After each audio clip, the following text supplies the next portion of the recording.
Hello students, तो आज deal करते हैं अपने अगले लेक्चर क्लास का पार्ट 2। यानी हमने पिछले लेक्चर क्लास में देखा था यहाँ पे applications of DNA recombinant technology. उसी एप्लीकेशंस के हमने 6 पॉइंट्स को कंप्लीट कर लिया था एंड कुछ पॉइंट्स रह गए थे। तो चलते हैं देख लेते हैं अगले पॉइंट से, नंबर 7 से। नंबर 7 के जो पॉइंट्स हैं वहां से हम डील करेंगे इस वाले पॉइंट से। बाकी जो लेक्चर क्लासेस हैं इसके नीचे लिंक दे रहा हूं, वहां से आप जाके देख सकते हैं। इसके फर्स्ट पार्ट्स को हम कंप्लीट कर चुके हैं। ये है इसका पार्ट 2।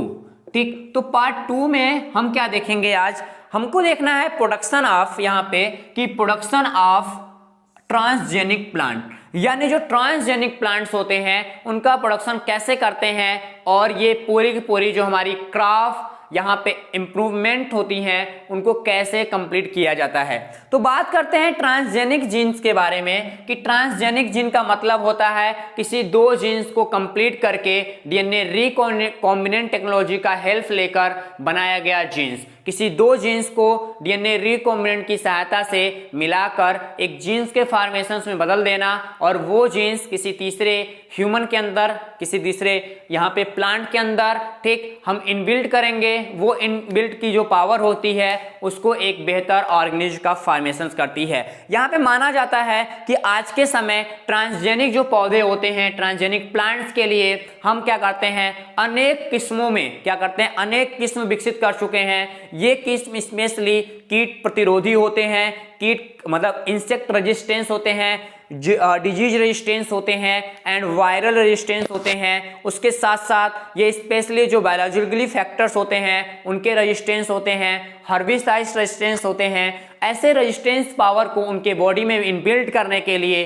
कहीं ना कहीं हम जेनेटिक इंजीनियरिंग को, डीएनए रिकॉम्बिनेंट टेक्नोलॉजी को एक बेस बनाते हैं। ये आगे चल के स्पेशली क्या करता है, ट्रांसजेनिक पौधों में इंटरफेरॉन, इंसुलिन, उसके बाद इंसुलिनोग्लोबिन जैसे रसायन का पूरी की पूरी उनके बॉडी में उत्पन्न कराया जाता है, ताकि उनकी बॉडी सही तरीके से बाहर से आने वाले इंसेक्ट से, बाहर से आने वाले कीट से, बाहर से आने वाले वायरस से, बाहर से आने वाले फंगस से एंड अनेक डिफरेंट बायोलॉजिकली कंडीशन से, क्लाइमेट्स के अंतर्गत रहने वाले अलग अलग चेंज एंड एडाप्टेशन से उनकी बॉडी की सुरक्षा कर सके। तो ऐसे फैक्ट को कंप्लीट करने के लिए हम क्या करते हैं, जेनेटिक के रिकॉम्बिनेंट टेक्नोलॉजी या डीएनए रिकॉम्बिनेंट टेक्नोलॉजी को हम बेस बनाकर उनकी बॉडी में अलग अलग केमिकल्स को इनबिल्ट करते हैं, जिससे हमको बाद में एक ऐसा प्लांट मिलता है जो पूरी तरीके से एक एडल्ट एंड एक कॉम्बिनेंट एंड एक पूरी के पूरी कोऑर्डिनेट कह सकते हो कि हमारे पास एक प्लांट्स होता है जो क्या करता है, जो कीटों से सुरक्षा होती है उनकी, वायरस से सुरक्षा होती है, उसमें बैक्टीरिया नहीं लगेंगे, फंगस नहीं लगते, सबके डिजीज के कहीं ना कहीं कंट्रोल पावर उसके अंदर इनबिल्ट करा दिया जाता है। अब देखो इसी में हम चलते हैं अगले पॉइंट्स पे। 8वें नंबर हम देखते हैं नाइट्रोजन फिक्सेशन। नाइट्रोजन फिक्सेशन में एप्लीकेशंस कैसे होते हैं इनकी बात करें तो ऐसा मानते हैं कि जो राइजोबियम बैक्टीरिया होता है, क्या होता है, राइजोबियम बैक्टीरिया, आपने पिछले क्लासेस में देखा होगा, हमने नाम लिया था किसी न किसी वीडियो में। राइजोबियम जो बैक्टीरिया होता है उनके जीनोम से, क्या उनके जीनोम से नाइट्रोजन का स्थिरीकरण यानी नाइट्रोजन को फिक्सेशन करने वाले हम एंजाइम्स को अलग करके क्या करते हैं, नाइट्रोजन के एंजाइम्स को अलग करके हम अनेक डिफरेंट प्लांट्स में जो हमारे लेग्यूम फैमिली के प्लांट्स नहीं होते हैं उनके अंदर भी हम उनको ट्रांसफर कर देते हैं। एक लाइन फिर से, हमारे पास जो राइजोबियम फैमिली के या राइजोबियम बैक्टीरिया होते हैं उनके अंदर पाए जाने वाले नाइट्रोजन फिक्सेशन करने वाले जितने भी जीन्स होते हैं, जिसको हम नाइट्रोजन फिक्सेशन जीन बोलते हैं, उनको निकालकर उनका संश्लेषण कर उनको सिंथेसाइज करने के बाद हम किसी ऐसे प्लांट के अंदर डाल देते हैं जो लेग्यूम फैमिली का ना हो, जो फल देने वाला ना हो, उनको हम उनमें ट्रांसफर करते हैं उनके जीन्स को। जब उनके जीन्स को ट्रांसफर कर देते हैं तो उनकी बॉडी के अंदर भी नाइट्रोजन फिक्सेशन करने की पावर आ जाती है। जब नाइट्रोजन फिक्सेशन करने की पावर जब स्टूडेंट आएगी, वो पूरा का पूरा जो प्लांट्स होगा वो कहीं ना कहीं नाइट्रोजन को फिक्सेशन करेगा, जिससे उनकी मेटाबॉलिक एक्टिविटी को सही तरीके से हेल्प मिलेगी और आगे चल के वो क्या करेंगे। खासकर ऐसे माना जाता है कि अब तक हम माने तो लगभग 50 ऐसे एंजाइम्स हैं, क्या हैं, 50 ऐसे एंजाइम्स हैं जिनको औद्योगिक तरीके से बनाकर हम कहीं ना कहीं यूज ला रहे हैं। अब ध्यान देना, अब हम क्या करते हैं, नाइट्रोबियम जो हमारी बैक्टीरिया होती है, क्या होती है, यहाँ पे हमारे पास राइजोबियम बैक्टीरिया की स्पेशली जो नाइट्रोजन फिक्सेशन करने वाले पॉइंट्स हैं, इस नाइट्रोजन फिक्सेशन करने वाले पॉइंट्स को अब हम काफ़ी अच्छे तरीके से देखने लगे हैं, जिससे हमारी जो फसलें हैं वो पहले से ज़्यादा नाइट्रोजन का फिक्सेशन करेगी, तो जिससे किसानों को क्या होगा, कम खाद देना पड़ेगा, कम हमको फर्टिलाइजर देना पड़ेगा। कम फर्टिलाइजर देने से हमारी जो भूमि होगी, जो सॉइल होगी, उसकी भी हेल्थ कहीं ना कहीं अच्छी रहेगी, जिससे हमारी भूमि यानी हमारी जो खेत है वो ऊसर नहीं होंगी। ठीक, अगला पॉइंट्स होता है यहाँ पे, अगले पॉइंट्स में आते हैं एंजाइम टेक्नोलॉजी। एंजाइम टेक्नोलॉजी एक ऐसा फैक्ट है, इसको देखें, अब तक ऐसा माना जाता है, अब तक हम लोग बैक्टीरिया से, ध्यान देना, कम से कम बैक्टीरिया की बात कर रहे हैं, बैक्टीरिया से लगभग 2000, ध्यान देना, बैक्टीरिया से लगभग 2000 टाइप्स के एंजाइम्स का सिक्रेशंस कर चुके हैं। एंड इनमें से ऐसे एंजाइम्स हैं, इनमें से कम 1000 एंजाइम ऐसे पाए गए हैं जिनकी डिफरेंट मेटाबॉलिक एक्टिविटी होता है, जो डिफरेंट टाइप्स के क्राइटेरिया में यूज हो रहे हैं और हमारे ह्यूमंस के एंड हमारे प्लांट्स को काफी ज्यादा ये हेल्प दे रहे हैं।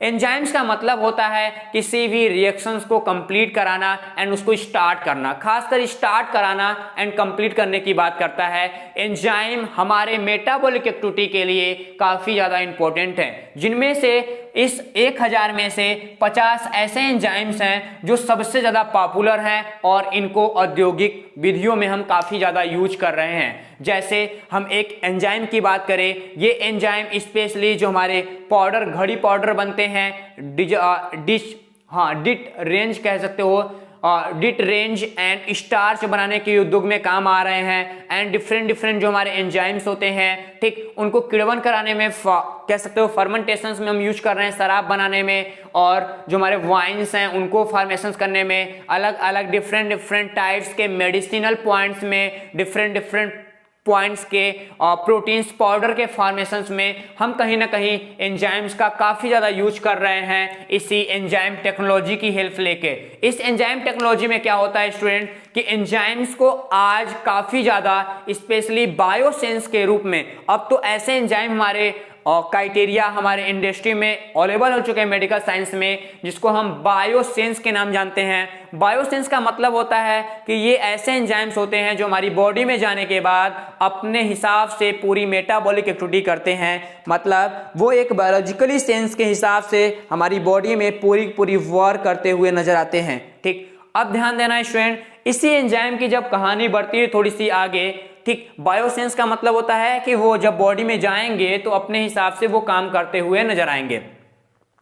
अब ऐसा मानते हैं कि हमारी बायोसेंस के रूप में तो काम आ रही है, लेकिन हम अलग अलग अपने स्वेच्छा के अनुसार अपने यूजेस के बेसिस पे हम एंजाइम का उत्पादन कर ले रहे हैं। अनेक पैथोजेंस हमारे जो होते हैं, पैथोजेंस के फॉर्मेशन, पैथोजेंस के लिए एंटी जो हमारे ड्रग्स हैं, एंटी ड्रग्स का फॉर्मेशन इसी एंजाइम्स को लेके हम कर रहे हैं, और हमारे डाइजेशन सिस्टम्स के लिए अलग अलग जो बैक्टीरियल टेंडेंसी हैं उनको कंप्लीट कराने के लिए भी हम कहीं ना कहीं एंजाइम्स का यूज आज करने लगे हैं। और एक चीज ध्यान दें आप कि जो एंजाइम्स होते हैं ये स्पेशली जो हमारे बैक्टीरियल सेल्स होते हैं, बैक्टीरियल सेल्स के साथ उनके जीन्स के ट्रांसफरिंग से बनाया जाता है। और आपको पता है कि बैक्टीरियल सेल्स में लगभग मानते हैं कि 2000 हमारे एंजाइम्स बने हैं, और ये 2000 एंजाइम्स में से 30% जो हमारे 30 से 70% जो एंजाइम्स हैं वो लगभग एस्चेरिचिया कोलाई से डेवलप किए गए हैं।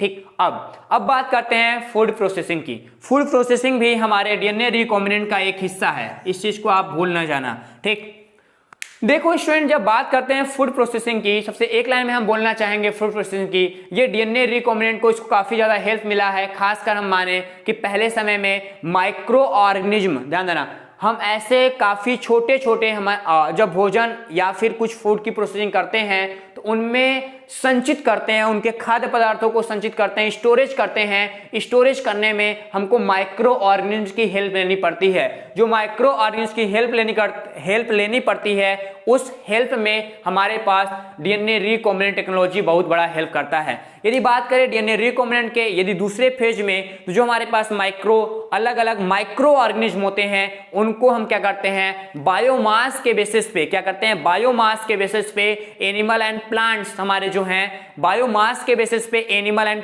प्लांट्स के जो न्यूट्रिशन मटेरियल होता है, उसके अकॉर्डिंग हम फूड प्रोसेसिंग में भी कहीं ना कहीं इस पूरे टेक्नोलॉजी को यूज कर रहे हैं। ऐसा एक चीज ध्यान दें कि यहाँ पे माना जाता है कि जो माइक्रो ऑर्गेनिज्म होते हैं, माइक्रो ऑर्गेनिज्म के ऐसे रिकॉम्बिनेंट स्ट्रेन्स को विकसित किया जा सकता है जो प्रचुर मात्रा में प्रोटीन्स का, कह सकते हो कि प्रोटीन्स बनाती हैं। एंड जैसे ट्रिप्सिन हमारे पास है, रेनिन है, इसको लूज करने के लिए भी हम जेनेटिक मटेरियल में यानी जेनेटिक इंजीनियरिंग के तहत कहीं ना कहीं फूड प्रोसेसिंग करा रहे हैं। ठीक, अब उसके बाद ऐसा मानते हैं जो पनीर हमारा होता है, स्ट्रेप्टोकोकस लैक्टिस की बात करें, स्ट्रेप्टोकोकस लैक्टिस जो हमारा बैक्टीरिया है, उसके बाद सिस्टर, यहाँ पे हम बात करें स्ट्रेप्टोकोकस जो लैक्टिस है, पनीर फॉर्मेशंस में, पनीर के निर्माण में भी कहीं ना कहीं, दही के निर्माण में हम कहीं ना कहीं फूड प्रोसेसिंग में हम हेल्प ले रहे हैं। किसका, छोटे छोटे माइक्रो ऑर्गेनिज्म का। ये छोटे छोटे माइक्रो ऑर्गेनिज्म हमको कहीं ना कहीं हेल्प करते हैं पूरे के पूरे फूड प्रोसेसिंग करने के अंतर्गत। अब बात करते हैं नंबर 11 की। नंबर 11 में मेरे पास आता है फर्मेंटेशन टेक्नोलॉजी। आपको पता है फर्मेंटेशन टेक्नोलॉजी के बारे में, ये ऐसी टेक्नोलॉजी है जिसमें हम क्या करते हैं, इसमें हम माइक्रो ऑर्गेनिज्म का हेल्प लेते हैं और डीएनए रिकॉम्बिनेंट टेक्नोलॉजी से हेल्प के द्वारा माइक्रो ऑर्गेनिज्म के जीन्स में माइक्रो ऑर्गेनिज्म के जीन्स में हेर फेर करके उनके जेनेटिक सीक्वेंस को बदल करके स्पेशली इनकी क्षमता को हम यूज करते हैं। यानी जब उनकी पूरी मेटाबॉलिक एक्टिविटी के लिए उनकी पूरी जेनेटिक जो ऑर्डर है, उनको हम हेर फेर करके, उनको कैसे करके डीएनए रिकॉम्बिनेंट टेक्नोलॉजी से उनके जेनेटिक सीक्वेंस में बदलकर हम अच्छी गुणवत्ता वाले कहीं ना कहीं फर्मेंटेशन टेक्नोलॉजी को कहीं बेस बना लेते हैं, ताकि चल के इसकी गुणवत्ता बढ़ सके और कोई भी डिजीज फ्री हमको कहीं ना कहीं वाइन्स एंड बाकी मटेरियल मिल सके। अगले फॉर्म में हम यहाँ बात करते हैं 12वें पॉइंट्स की। 12वें पॉइंट्स में हमारे पास आता है oil pollution control. Oil pollution control की बात करें स्टूडेंट्स, तो ये कहाँ पे देखा जाएगा, ये हमारे नॉर्मली ऐसे नहीं दिखता है, ये समुद्रों की बात होती है। जब समुद्रों में बड़े बड़े टैंकरों की स्पेशली जो कच्चा तेल आता है, कच्चा तेल का रिसाव होने लगता है, तो समुद्री जीवों पे काफी ज्यादा खतरा मंडराने लगता है।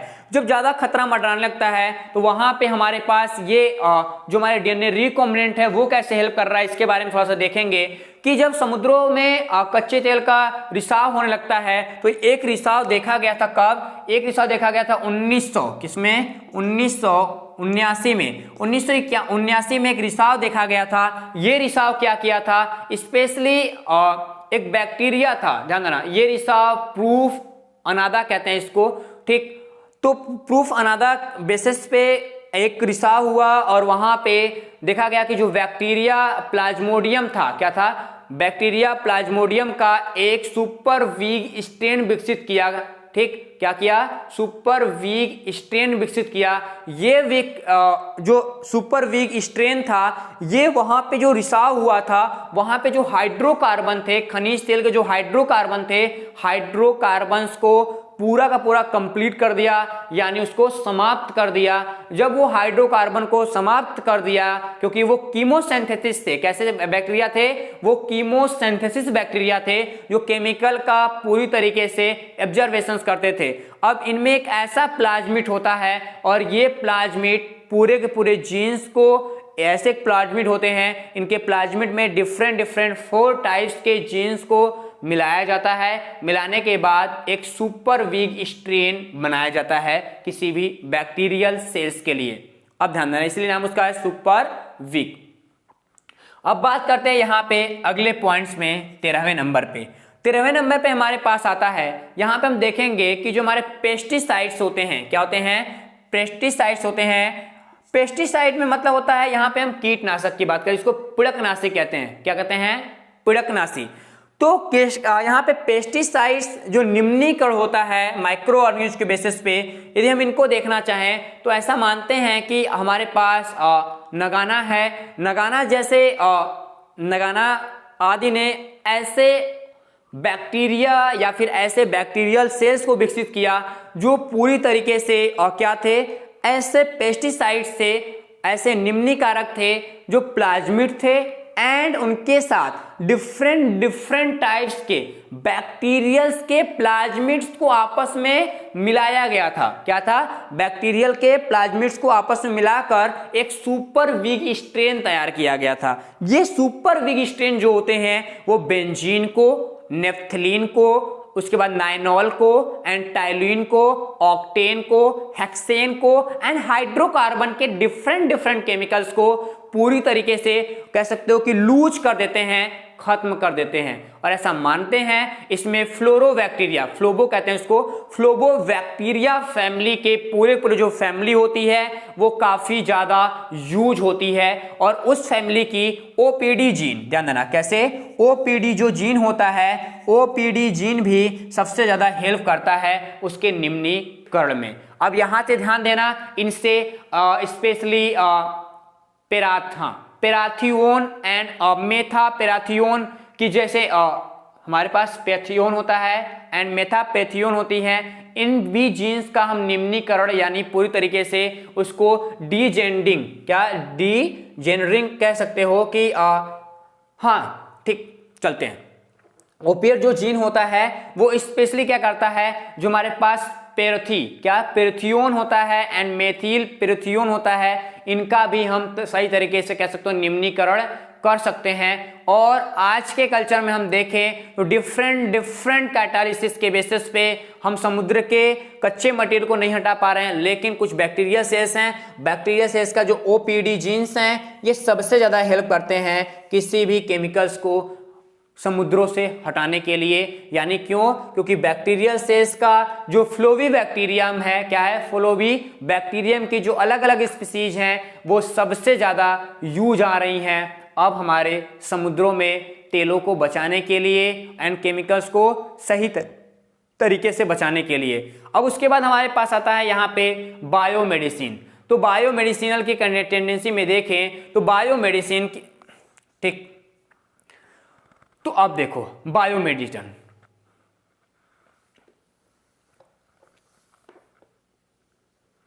अब अगले फॉर्म को देखें यहाँ पे, तो अगला फॉर्म हमारे पास आता है यहाँ पे बायो रीमेडिटेशन।